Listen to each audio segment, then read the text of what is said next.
Hello, કેમ છો students? મજામાં?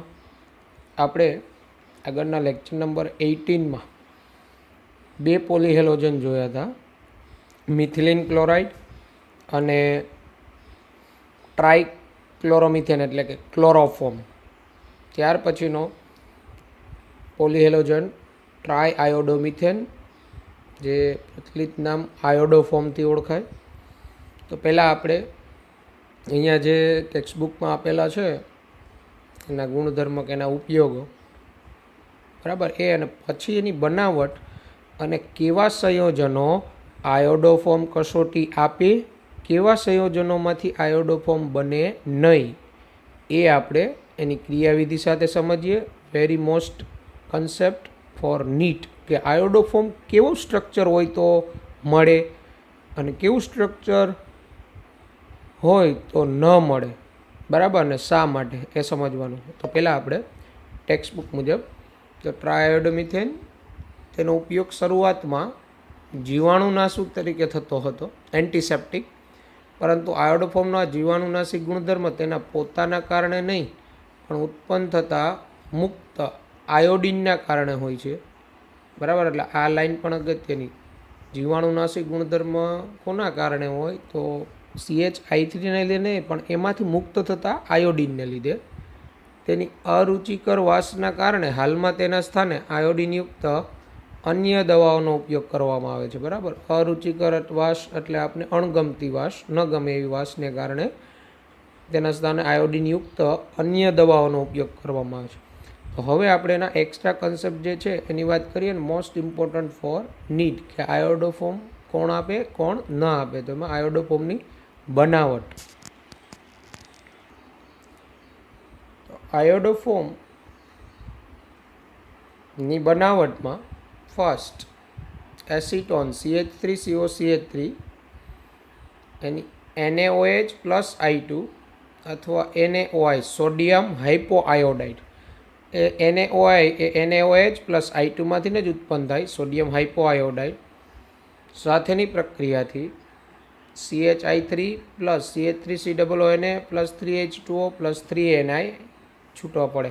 એટલે આ સી દ્વિબંધ O ની પાસેના કાર્બન ઉપર મિથાઇલ હોય ને, મિથાઇલ CH3, એવા બધા છે ને આયોડોફોર્મ આપે. પણ ધ્યાન રાખવાનું, કાર્બોક્સિલિક એસિડને એ બધા ન આપે. કેમ તો એ આપણે હમણાં સમજીએ, અને શા માટે આપે એની પણ વાત કરીએ. આલ્કોહોલમાં ઇથેનોલ, પ્રાથમિક આલ્કોહોલમાં એક ઇથેનોલ જ આપે, કારણ કે ઇથેનોલનું રૂપાંતરણ છે ને આ NaOH પ્લસ I2ની હાજરીમાં પહેલાં ઇથેનાલમાં થાય, CH3CHO બની જાય. તો CH3CHO એટલે સી દ્વિબંધોની બાજુમાં મિથાઇલ આવ્યો, આયોડોફોર્મ આપે. NaOH પ્લસ I2 એમાંથી સોડિયમ હાઇપોઆયોડાઇડ બને, NaOI, જે ઓક્સિડેશન કરતા છે, બરાબર. એ ઓક્સિડેશન કરતા CH3CH2OHનું CHI3 પ્લસ HCOONAમાં રૂપાંતર કરે, કાર્બોક્સિલિક એસિડનો સોડિયમ ક્ષારમાં. અન્ય H2O પ્લસ NaI મુક્ત થાય. એટલે આ CHI3 જે બન્યું એને આયોડોફોર્મ તરીકે ઓળખવામાં આવે. હવે આપણે એની ક્રિયાવિધિ સમજીએ. એની ક્રિયાવિધિમાં તો NaOH પ્લસ I2 વચ્ચે પ્રક્રિયા થઈને સોડિયમ હાઇપોઆયોડાઇડ બને, જે ઓક્સિડેશન કરતા પદાર્થ છે, બરાબર. એટલે જો આલ્કોહોલ હોય તો એને આલ્ડીહાઇડમાં ફેરવે. હવે અહીંયા આપણે એસિટોન લીધેલો હોય CH3 પ્રોપેનોન, તો આ સોડિયમ હાઇપોઆયોડાઇડમાંથી એના 3 મોલમાંથી 3 આયોડિન આ CHI3ના 3 હાઇડ્રોજનનું વિસ્થાપન કરે. એટલે 3H આ 3 NaO, એટલે અહીંયા 3 મોલ NaOH દૂર થાય ને CI3 બની જાય, CH3COCI3. હવે આ CHI3 થી આયોડિનેશન થવાનું કારણ શું? તો આ જે સી દ્વિબંધ O ઇલેક્ટ્રોન આકર્ષક સમૂહ, અને એની પાસેનો આ કાર્બન પરનો હાઇડ્રોજન જે હોય એ મોર એસિડિક હાઇડ્રોજન ઇઝીલી રિમૂવ થાય, એટલે ત્યાં આયોડિનેશન થાય. એટલા માટે જ આપણે આયોડો ફોર્મ એમાં જ થાય કે જેમાં આ રીતે સી દ્વિબંધોની બાજુમાં મિથાઇલ સમૂહ હોય, બરાબર, તો એમાં આયોડો ફોર્મ શક્ય બને. હવે આ CH3CI3 બન્યું, હવે એનું જલીય NaOHમાં જળ વિભાજન થાય, એટલે આ CI3 અહીંથી H મેળવે અને આ આયોડો ફોર્મ બને CHI3, બાકીનું CH3COONA. ટૂંકમાં કીટોનનું એક પ્રકારનું અહીંયા ઓક્સિડેશન થયું કહેવાય, કારણ કે ઓક્સિજન વધ્યા જો, એટલે કાર્બોક્સિલિક એસિડનો સોડિયમ ક્ષાર પ્લસ આયોડો ફોર્મ બને. એટલે આયોડો ફોર્મ માટે જરૂરી કાર્બોનિલ કાર્બન, એટલે સી દ્વિબંધોની પાસેના કાર્બન પર મિથાઇલ સમૂહ હોવો જોઈએ. હવે આપણે જોઈએ કેવા સંયોજનો આયોડો ફોર્મ આપે, કેવા ન આપે. તો આયોડો ફોર્મ કસોટી કોણ આપે? તો આલ્કોહોલ હોય ને, આલ્કોહોલ, એમાં આ પ્રકારનું સમૂહ 2 ઓલ આવવો જોઈએ, CHOH CH3, આ પ્રકારના આલ્કોહોલ બધા આપે. આ પ્રકારના જે આલ્કોહોલ હોય ને, સોડિયમ હાઇપો આયોડાઇડની હાજરીમાં આમાં રૂપાંતર થતા હોય, COCH3. એટલે કાર્બોનિલ કાર્બનની બાજુમાં મિથાઇલ સમૂહ, એના પરના હાઇડ્રોજન મોર એસિડિક, ત્યાં આયોડિનેશન થાય, બરાબર. પ્રાથમિક આલ્કોહોલમાં ઇથેનોલ આપે, કારણ કે CH3CH2OH NaOH સાથે પ્રક્રિયા કરીને આ બનાવે ઇથેનોલ, CH3C દ્વિબંધ OH, એટલે આયોડો ફોર્મ થાય આમાંથી CHI3, બરાબર. 2 ઓન વાળા બધા આપે, આલ્ફા મિથાઇલ કીટોન કહેવાય જેને. સી દ્વિબંધોની બાજુમાં મિથાઇલ હોય ને બધા આપે, બરાબર. એટલે આ બધા આયોડો ફોર્મ કસોટી આપે, એટલે આપણે જોવાનું સી દ્વિબંધોની બાજુમાં જેમાં મિથાઇલ આવે ને એ બધા આપે. પણ એ અગત્યનું અહીંયા કાર્બોક્સિલિક એસિડ ન આપે. ટૂંકમાં કોણ ન આપે? તો આ સી દ્વિબંધોની બાજુમાં અહીંયા કોઈ એવો સમૂહ હોય કે એ સમૂહ આ સી દ્વિબંધોના કાર્બન સાથે રેઝોનન્સ કરતો હોય, સંસ્પદન. તો અહીંયા જો લોન પેર સિંગલ પાય, એટલે આ લોન પેર આ પાય સાથે રેઝોનન્સ કરે, એટલે આની આકર્ષક અસર આના ઉપર ઓછી થાય, એટલે અહીંયા આયોડિનેશન ઇઝીલી ન થાય, બરાબર, હાઇડ્રોજન ઇઝીલી રિમૂવ ન થાય રેઝોનન્સને કારણે. એટલે આ રીતે સી દ્વિબંધ ઓની બાજુમાં એલ કોઈ એવો સમૂહ હોય કે એના ઉપર લોન પેર હોય તો એ આયોડો ફોર્મ કસોટી ન આવે. કાર્બોક્સિલિક એસિડ, એસિડ ક્લોરાઇડ, એસ્ટર, એનહાઇડ્રાઇડ, અમાઇડ વગેરે આયોડો ફોર્મ કસોટી ન આપે, બરાબર. એટલે સી દ્વિબંધોની પાસે એવો સમૂહ હોય કે જે એમાં રેઝોનન્સ કરતો હોય સી દ્વિબંધો સાથે, બરાબર, તો ત્યાં CH3નો હાઇડ્રોજન ઇઝીલી રિમૂવ ન થાય, પરિણામે આયોડો ફોર્મ કસોટી મળતી નથી. ઓકે, એટલે હવે અને યસ, આયોડો ફોર્મ છે ને પીળા રંગનો, બરાબર, સ્ફટિકમય ઘન પદાર્થ છે આયોડો ફોર્મ પીળા રંગનો. એટલે એની લાક્ષણિકતા, આ ઉપરાંત એવા પ્રશ્નો પૂછાય કે નીચેનામાંથી કયું સંયોજન NaOH પ્લસ I2 સાથે પીળા રંગના અવક્ષેપ આપશે? હવે NaOH I2 કહે કે KOH I2 કહે, બરાબર, તો એ બધામાં આવે. અને Na2CO3 I2 કે સોડિયમ કાર્બોનેટ પ્લસ I2, તો આ બધા આયોડો ફોર્મ કસોટીની જ વાત થઈ. તો તમારે જોવાનું કેમાં સી દ્વિબંધોની બાજુમાં મિથાઇલ છે. એક પ્રાથમિક આલ્કોહોલમાં ઇથેનોલ આપે, બાકીના બધા આલ્કોહોલમાં 2 ઓલવાળા બધા આપે, બરાબર. એટલે આગળ મેં હમણાં તમને વાત કરેલી કે એ પ્રકારના સમૂહવાળા બધા આયોડો ફોર્મ બનાવે CHI3, બરાબર. પૂછે નીચેનામાંથી કયો સંયોજન આલ્કલી સાથે પીળા રંગના અવક્ષેપ આપે? આલ્કલી સાથે, આલ્કલી એટલે આ એક પ્રકારના બેઝ સાથે, બરાબર. તો આયોડો ફોર્મ કસોટી વેરી ઇમ્પોર્ટન્ટ, ડન, વ્યવસ્થિત તૈયાર કરવી ક્રિયાવિધિ સાથે. ટેટ્રાક્લોરોમિથેન તો કાર્બન ટેટ્રાક્લોરાઇડ CCl4.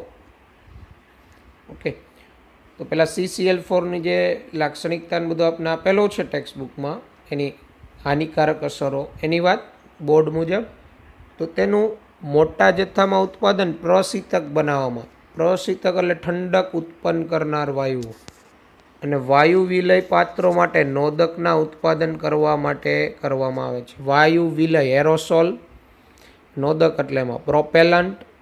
પ્રોપેલન્ટનો રોલ શું હોય? એરોસોલ એટલે આ વિવિધ પ્રકારના સ્પ્રે આવે છે, આપણે જોઈએ છીએ જંતુનાશકના સ્પ્રે આવે છે, આપણે પ્રેસ કરીએ એટલે એમાંથી ઝડપથી એકદમ સૂક્ષ્મ બિંદુ સ્વરૂપના લિક્વિડ ફોર્મમાં બહાર આવે ઘટકો, બરાબર, એરોસોલ. તો એ બહાર એ ઘટકોને પ્રેશરથી બહાર લઈ આવવા માટે જે ઘટકો એને પ્રોપેલન્ટ કહેવાય. તેમાં કાર્બન ટેટ્રાક્લોરાઇડનો ઉપયોગ થાય. તેનો ઉપયોગ ફ્લોરોક્લોરોકાર્બન સંયોજનો અને અન્ય રસાયણોના સંશ્લેષણમાં કાચા માલ તરીકે થાય છે. આ ફ્લોરોક્લોરોકાર્બન એટલે ફ્રીઓન, ફ્રીઓનના ઉત્પાદનમાં CCl4નો ઉપયોગ થાય. આપણે હમણાં આના પછીનો ટોપિક ફ્રીઓન આવે એમાં એની બનાવટ આવશે જ.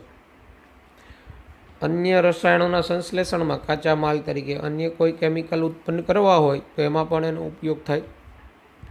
ઉપરાંત તે ઔષધોના ઉત્પાદનમાં અને સામાન્ય દ્રાવક તરીકે પણ ઉપયોગી, વિવિધ ઔષધો અને સામાન્ય સોલ્વન્ટ તરીકે પણ ઉપયોગી, ઔષધોના ઉત્પાદનમાં અને દ્રાવક તરીકે. 1916ના મધ્ય સુધી તેનો બહોળો ઉપયોગ ઉદ્યોગોમાં ગ્રીસની સફાઈ માટેના દ્રવ તરીકે અને ઘરમાં દાગ દૂર કરવાના દ્રવ તરીકે તથા અગ્નિશામક તરીકે થતો હતો. એવા કેટલાક પુરાવાઓ છે કે જે દર્શાવે છે કે કાર્બન ટેટ્રાક્લોરાઇડના વિશેષ સંપર્કથી મનુષ્યમાં યકૃતનું કેન્સર થાય છે. તેની મુખ્ય અસરો ચક્કર આવવા, માથું હલકું થવું, ઉબકા અને ઉલટી થવી વગેરે છે, જેના કારણે ચેતાકોષોમાં કાયમી ક્ષતિ પહોંચે છે. ગંભીર પરિસ્થિતિમાં આ અસરોથી તરત જ બેભાન થવું, મૂર્છિત થવું, બેહોશ થવું અથવા મૃત્યુ પામવું વગેરે થઈ શકે છે. CCl4ના વિશેષ સંપર્કથી હૃદયના ધબકારા અનિયમિત કે બંધ થઈ શકે છે. આ રસાયણનો આંખ સાથે સંપર્ક થાય તો તે બળતરા ઉત્પન્ન કરે છે. જો કાર્બન ટેટ્રાક્લોરાઇડ હવામાં મુક્ત થાય તો તે વાતાવરણમાં પહોંચે છે અને ઓઝોન સ્તરનું ક્ષયન કરે છે. વિદ્યાર્થી મિત્રો, આ બધા જે એના હાનિકારક અસરો છે કે એના ઉપયોગો છે, તો આપણે તમે જોઈ શકો છો કે યાદ રાખવાના જ છે, એટલે વાંચીને વ્યવસ્થિત તૈયાર કરવા. આ ઓઝોન સ્તરના ક્ષયનથી આપણે બધાને ખબર છે મનુષ્યનો પારજાંબલી કિરણો સાથેનો સંપર્ક વધે, જેના કારણે ચામડીના કેન્સર, આંખના રોગો અને વિકાર તથા પ્રતિરક્ષા તંત્રમાં ભંગાણ શક્ય બને છે. બરાબર, જે આપને એની હાનિકારક અસર ખબર છે. આ હતું કાર્બન ટેટ્રાક્લોરાઇડ, જેની આપણે ટેક્સ્ટ બુક મુજબ જે છે એ વાત કરેલી. હવે આપણે કાર્બન ટેટ્રાક્લોરાઇડ જે છે એની બનાવટ જે આપેલી છે એની વાત કરીએ. આ ઉપરાંત કાર્બન ટેટ્રાક્લોરાઇડનો અગત્યનો ગુણધર્મ જે છે અગ્નિશામક તરીકેનો, બરાબર, એ પણ MCQ તરીકે અગત્યનો.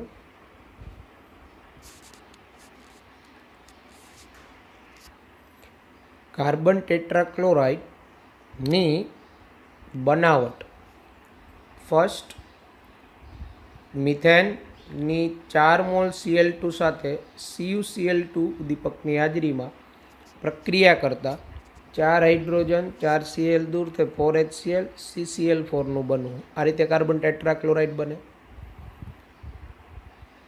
કાર્બન ડાયસલ્ફાઇડની 3 મોલ Cl2 સાથે AlCl3 અથવા FeCl3 ઉદ્દીપકની હાજરીમાં પ્રક્રિયા કરતા પણ ક્લોરોફોર્મ બને, સલ્ફર મોનોક્લોરાઇડ દૂર થાય.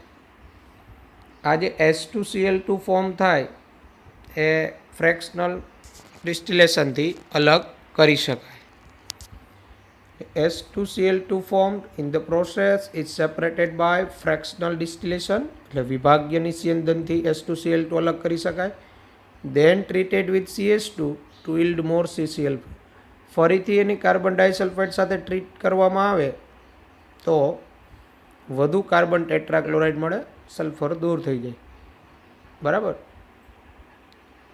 એના ગુણધર્મો તો રંગવિહીન, વોલેટાઇલ, નોન ઇન્ફ્લેમેબલ, લિક્વિડ, સળગે નહીં તેવું પ્રવાહી, used as a fire extinguisher under the name of Pyrene, અગ્નિશામક તરીકે પાયરીનના નામથી ઓળખાય.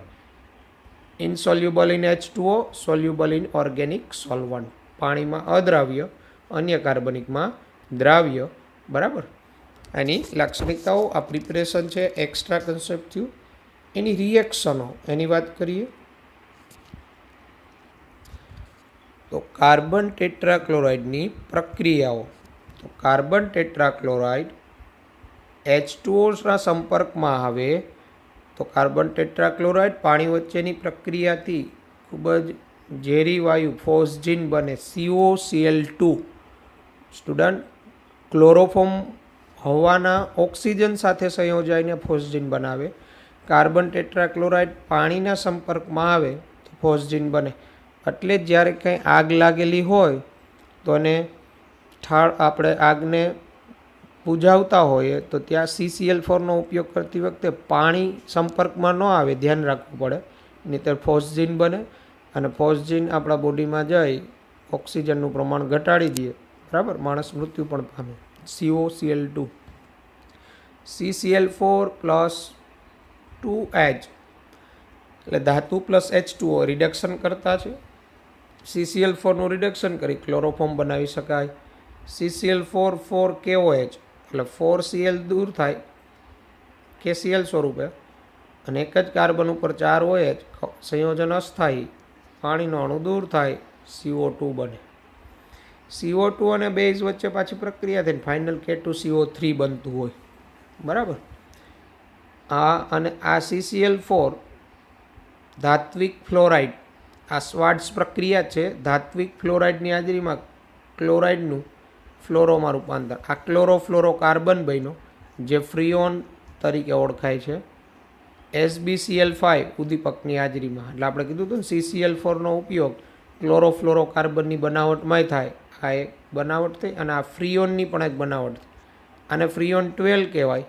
આ 12 નંબર છે એમાં રહેલો કાર્બન એટલે 1 અને 2 ફ્લોરિન એટલે 2, અને ફ્રીઓન 12 કીધો છે. તો આ કાર્બન ટેટ્રાક્લોરાઇડની રાસાયણિક પ્રક્રિયાઓ. ફ્રીઓન કે ક્લોરોફ્લોરોકાર્બન એની વાત કરીએ ટેક્સ્ટબુક મુજબ પહેલાં તો મિથેન ઇથેનના ક્લોરોફ્લોરોકાર્બન સંયોજનો સંયુક્ત રીતે ફ્રીઓન તરીકે ઓળખાય. મિથેન ઇથેનના ક્લોરોફ્લોરોકાર્બન એટલે મિથેન ઇથેનમાં રહેલા હાઇડ્રોજનનું વિસ્થાપન ક્લોરિન ફ્લોરિન વડે થયેલું હોય એવા સંયોજનો ક્લોરોફ્લોરોકાર્બન સામાન્ય રીતે ફ્રીઓન તરીકે ઓળખાય. તે અતિસ્થાયી, અપ્રતિક્રિયાત્મક એટલે કોઈ સાથે પ્રક્રિયા ન કરે, બિનઝેરી, અસંક્ષારક એટલે નોન કોરોઝિવ, ક્ષારણ ન કરે કોઈનું, અપ્રતિક્રિયાત્મક એટલે ક્ષારણ ન કરતા, સરળતાથી પ્રવાહીમાં રૂપાંતર પામનાર વાયુઓ છે. ફ્રીઓન 12 CCl2F2 આપણે એ પણ શીખીશું આ નંબર કઈ રીતે આવે. તો અહીંયા 1 છે એ કાર્બનની સંખ્યા છે, 2 છે એ ફ્લોરિનની સંખ્યા છે. ફ્રીઓન 12 ઉદ્યોગોમાં સૌથી વધુ ઉપયોગી સામાન્ય ફ્રીઓનો પૈકીનો એક છે. તેનું ઉત્પાદન સ્વાડ્સ પ્રક્રિયા દ્વારા ટેટ્રાક્લોરોમિથેનમાંથી કરવામાં આવે. સ્વાડ્સ, વૈજ્ઞાનિક સ્વાડ્સ જે આપણે પ્રક્રિયા જોઈ ગયા, ક્લોરો આલ્કેન કે બ્રોમો આલ્કેનની ધાત્વિક ફ્લોરાઇડ સાથેની પ્રક્રિયાથી ફ્લોરો આલ્કેન બને. સ્વાડ્સ પ્રક્રિયા સામાન્ય રીતે તેને વાયુ વિલય નોદક એટલે આ પાછું પેલું જેવું એરોસોલમાં પ્રોપેલન્ટ એટલે આ જે બધા સ્પ્રે હોય એની અંદર જે લિક્વિડ હોય એને ઝડપથી બહાર લઈ આવવા માટે હાઈલી પ્રેશરાઇઝ ભરેલું હોય ને, બરાબર, પ્રોપેલન્ટ તરીકે એટલે ને બહાર પ્રેશરાઇઝ તરીકે પ્રેશરથી જ બહાર નીકળે એ રોલ ભજવવામાં એને નોદક અંગ્રેજીમાં પ્રોપેલન્ટ્સ કહેવાય. પ્રશીતન એટલે કુલિંગ એજન્ટ, ઠંડક ઉત્પન્ન કરવા માટે, વાતાનુકૂલિતમાં ઉપયોગ કરવા માટે ઉત્પન્ન કરવામાં આવે છે. 1974 સુધીમાં વિશ્વનું વાર્ષિક કુલ ફ્રીઓન ઉત્પાદન આશરે 20 કરોડ પાઉન્ડ સુધી હતું. સ્વભાવરણમાં ફ્રીઓન મુક્તમૂલક શૃંખલા પ્રક્રિયાઓની શરૂઆત કરી શકે છે કે જે કુદરતી ઓઝોન સમતોલનને ખલેલ પહોંચાડી શકે છે. બરાબર, એટલે આ ફ્રીઓન છે ઓઝોનને જે વાયુ છે એની સાથે મુક્તમૂલક સાંકળ રચી એનું વિઘટન કરી દે. બરાબર, અને ઓઝોનનું જેમ પ્રમાણ ઘટે ટેમ્પરેચર વધે પૃથ્વી પર.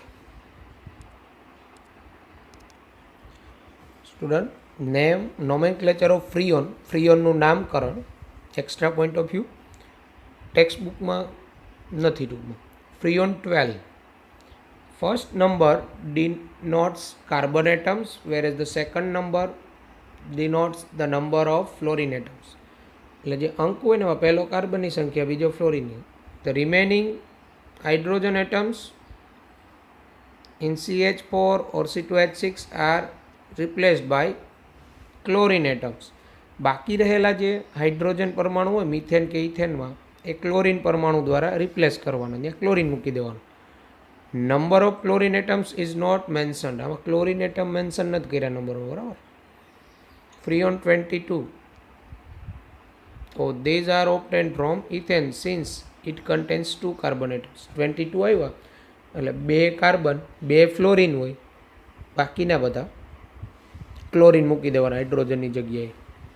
ઓકે, જોઈએ આપણે અન્ય ઉદાહરણ. જોઈએ alkane methane, Freon 11, 1 carbon 1 fluorine. બરાબર, બાકીના chlorine. Freon 12, 1 carbon 2 fluorine. Freon 13, 1 carbon 3 fluorine, બાકીનો ક્લોરિન. તો આ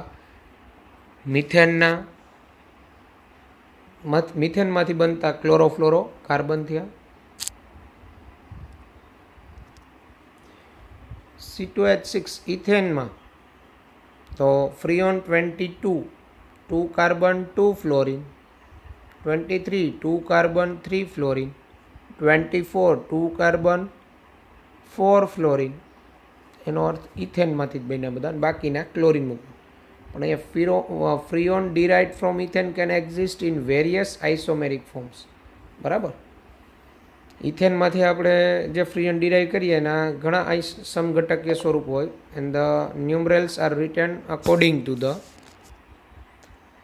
number of carbon and fluorine atoms. Freon 22, તો C2F2Cl4 કેન એક્ઝિસ્ટ એઝ.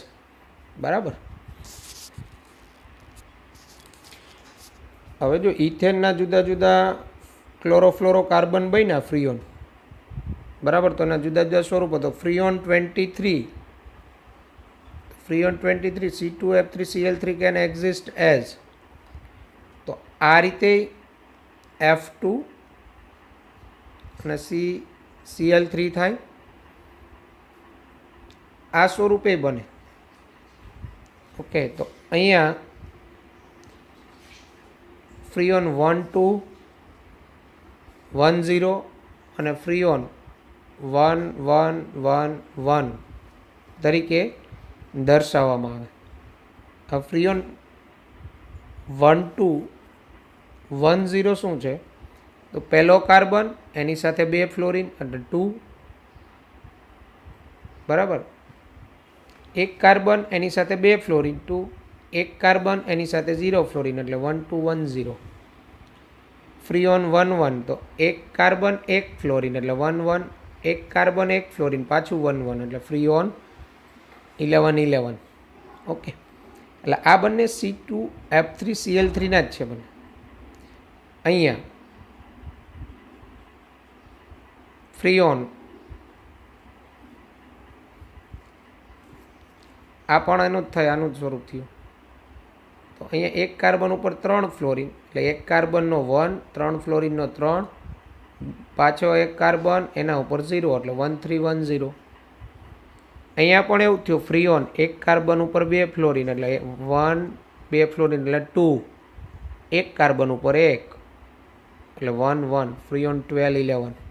આ બધા C2F3Cl3 ના જ છે. અહીંયા Freon 24 C2F4Cl2 can exist as C2F4Cl2 આ સ્વરૂપ બંને સ્વરૂપે જોવા મળે. તો જો અહીંયા એક કાર્બન 3 ફ્લોરિન એટલે 1 3, એક કાર્બન 1 ફ્લોરિન એટલે 1 1, અહીંયા એક કાર્બન 2 ફ્લોરિન એટલે 1 2, એક કાર્બન 2 ફ્લોરિન એટલે 1 2, ફ્રીઓન 12 12, ફ્રીઓન 13 11. તો આના પરથી પણ એના સ્ટ્રક્ચર આવડવા જોઈએ. પ્રિપરેશન તો Freon 12 is prepared from CCl4 by Swarts reaction, Swarts પ્રક્રિયાથી 3 મોલ CCl4 2SbF3. તો આ Cl4નું વિસ્થાપન આ ફ્લોરિન વડે થઈ 3CF2Cl2 પ્લસ 2SbCl3 દૂર થાય. સ્વાર્ટ્ઝ પ્રક્રિયા ફ્રીઓનની બનાવટ. બાકીના બધા ગુણધર્મ જે છે એ તો આપણે એના ભણી ગયા છે, બરાબર. અને આ ફ્રીઓન છે એ ઓઝોન સાથે પ્રક્રિયા કરે મુક્ત મૂલકીય ક્રિયાવિધિથી, જે આપણે વાત થયેલી. CF2Cl2 સૂર્યપ્રકાશની હાજરીમાં ક્લોરીન મુક્ત મૂલક છૂટવો પડે. એક ક્લોરીન મુક્ત મૂલક O3માંથી O2 મુક્ત કરે, બરાબર. અને આ ClO મુક્ત મૂલક પાછો ઓક્સિજન સાથે, એટલે આમાંથી પાછો Cl મુક્ત મૂલક અને O2 મુક્ત કરે. એટલે ક્લોરીન પરમાણુ વધુ મુક્ત રીતે O3 સાથે પ્રક્રિયા કરે, ઘણા બધા O3 મોલેક્યુલને છે ને ડિસ્ટ્રોઈડ કરી નાખે. એટલે આ ઘણા બધા O3 મોલેક્યુલર ડિસ્ટ્રોય થાય, પરિણામે ઓઝોનનું પ્રમાણ ઘટે.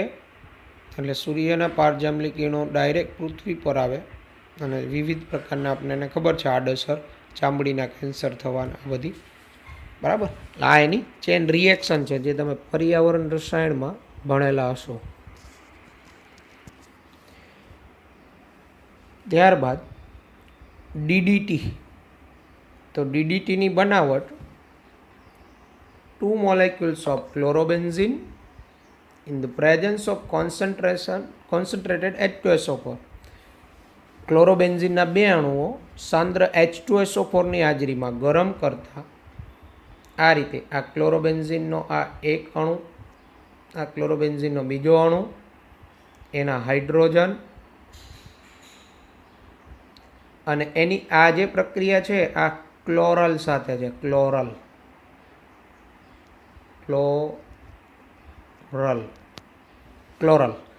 CHOCCl3. એટલે CHOCCl3માંથી CHOનો O અને આ ક્લોરોબેન્ઝીનના પેરા સ્થાનેથી 2 H, આ રીતે H2O દૂર થાય સાંદ્ર H2SO4ની હાજરીમાં, અને ત્યાંથી આ કાર્બનના બંને બંધ એની સાથે જોડાય. આ જે સ્ટ્રક્ચર બન્યું એને DDT કહેવાય. પ્લસ પાણીનો અણુ અહીંયા દૂર થયો, અહીંયા પાછો H2O મૂક્યો છે, રોંગ છે, અહીંયા માઇનસ કરી દીધો છે. આ DDT બનેલું. આ DDTનું IUPAC નામ એ આપણે ચર્ચા કરીએ, બરાબર. એના IUPAC નામમાં તો આ CH CCl3, તો આ કાર્બનને CCl3ના કાર્બનને 1, આ CHને 2. હવે એની સાથે 2 વિસ્થાપિત સમૂહ શાખા, શાખામાં શું છે ઉપશાખા, બરાબર. એટલે આ DDTનું IUPAC નામમાં તો CCl3ના કાર્બનને 1, બાજુનો CH2, એની સાથે શાખા, અને શાખામાં અહીંયા ઉપશાખા. તો શાખાનો જે કાર્બન એને 1 2 3 અને 4, એટલે રિંગમાં 4 સ્થાને ક્લોરીન છે. હવે એમાં ક્લોરોનો C પહેલાં આવે એટલે 1 1 1 ટ્રાયક્લોરો, એટલે આની વાત કરીએ. પછી બીજા કાર્બન ઉપર એટલે 2 છે એટલે 2 2, શાખામાં ઉપશાખાવાળા 2 એટલે 20, 4 ક્લોરોફિનાઇલ, અને 2 કાર્બનની શૃંખલા એટલે એ સિંગલ બોન્ડ એટલે N. આ DDTનું IUPAC નામ થયું. સામાન્ય રીતે એને DDTનું ફૂલ ફોર્મ તો DDT ડાયક્લોરો ડાયફિનાઇલ ટ્રાયક્લોરો ઇથેન. તો એમાં બોલાય PP ડેશ, એટલે para para dichloro ડાયફિનાઇલ trichloro ethane. આ DDTનું ફૂલ ફોર્મ છે. ડીડીટીમાં સિગ્મા અને પાઈ બંધની સંખ્યા, ડીડીટીમાં પાઈ ઇલેક્ટ્રોનની સંખ્યા કેટલી, એવા MCQ પૂછાઈ ગયા છે. બરાબર, એટલે ડીડીટીમાં સિગ્મા પાઈની સંખ્યા કેટલી. આપણને ડીડીટીની બનાવટ કેમાંથી કરવામાં આવે છે તો આપણે ખબર હોય તો ક્લોરોબેન્ઝિન પ્લસ ક્લોરલ CHOCCl3 બરાબર ની હાજરીમાં. ઓકે, ડીડીટી તો પ્રથમ ક્લોરીનયુક્ત કાર્બનિક જંતુનાશક ડીડીટી મૂળ રીતે 1873માં બનાવાયો હતો, પરંતુ તેની જંતુનાશક તરીકેની અસરકારકતાની શોધ 1931માં સ્વિટ્ઝરલેન્ડના ગીગી ઔષધાલયના પોલ મુલરે કરી હતી. આની હિસ્ટ્રી છે, આપણે ટેક્સ્ટ બુકની અંદરની જે વાત છે એ કરી રહ્યા છીએ, યાદ રાખવાની છે. આ શોધ માટે પોલ મુલરને 1948માં ચિકિત્સા અને દેહધર્મ વિદ્યા વિજ્ઞાન માટે નોબેલ પારિતોષિક એનાયત કરવામાં આવ્યું હતું. કોઈ સાલ છે એવું કંઈ નીટમાં પૂછાતું નથી વૈજ્ઞાનિકની. બરાબર, દ્વિતીય વિશ્વયુદ્ધ પછી ડીડીટીનો ઉપયોગ વિશ્વ સ્તરે બેહદપણે થવા લાગ્યો, કારણ કે તે મુખ્યત્વે મેલેરિયા ફેલાવનારા મચ્છરો, ટાઇફસ એટલે કે ગંભીર પ્રકારનો ચેપી તાવ, બરાબર, ટાઇફસ ફેલાવનારી જુઓનો નાશ કરવામાં અસરકારક હતું. બરાબર, જોકે 1940ના અંતમાં ડીડીટીના અધિક ઉપયોગના કારણે સમસ્યાઓ ઉત્પન્ન થતી જોવા મળી. જંતુઓની અનેક પ્રજાતિઓએ ડીડીટી પ્રત્યે પ્રતિરોધાત્મકતા વિકસાવી દીધી. બરાબર, અને તે માછલીઓ માટે અતિ ઝેરી સાબિત થઈ હતી. એટલે એવું કહેવા માગે કે ડીડીટીનો અતિ પડતો ઉપયોગ થયો હોય ને એટલે અમુક પ્રજાતિઓ ડીડીટી પ્રત્યે પ્રતિરોધાત્મકતા, એટલે ડીડીટી અમુક જંતુઓ ખાય પણ એ મરે નહીં, પણ એ જંતુઓ માછલી ખાય તો માછલીઓમાં આ ડીડીટીનું પ્રમાણ વધે. બરાબર, જે એ માછલી પછી મનુષ્ય ખાય તો એને પ્રોબ્લેમ આવે.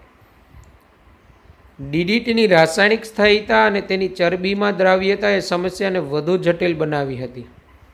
ડીડીટી રાસાયણિક રીતે સ્ટેબલ છે, સ્થાયી છે, અને ચરબીમાં દ્રાવ્ય થાય તો એ વધુ સમસ્યા ઉત્પન્ન કરે, કારણ કે પ્રાણીઓ દ્વારા ડીડીટીનું ઝડપથી ચયાપચયન થતું નથી. તેના બદલે તે ચરબીયુક્ત પેશીઓમાં જમા થાય અને ડીડીટી આપણા શરીરમાં પચે નહીં, વિઘટન ન પામે. હવે ચરબીમાં દ્રાવ્ય એટલે ચરબીમાં જમા થયા કરે, બરાબર, સંગ્રહ્યા કરે તેનું, અને જો તેનું અંતઃગ્રહણ સ્થાયી દરે થતું જ રહે તો પ્રાણીઓમાં ડીડીટીની માત્રા સમય વધવાની સાથે વધે છે. બરાબર, એટલે અંતઃગ્રહણ બોડીની અંદર સંગ્રહ થયા જ કરે તો ડીડીટીની માત્રા વધી જાય અને ધીમે ધીમે ત્યાં કેન્સરની ગાંઠ સ્વરૂપે વિકસિત થાય. સંયુક્ત રાષ્ટ્રમાં 1973માં ડીડીટીના ઉપયોગ પર પ્રતિબંધ લગાવાયો હતો, પરંતુ વિશ્વના અનેક સ્થાનો પર ડીડીટીનો ઉપયોગ આજે પણ થઈ રહ્યો છે.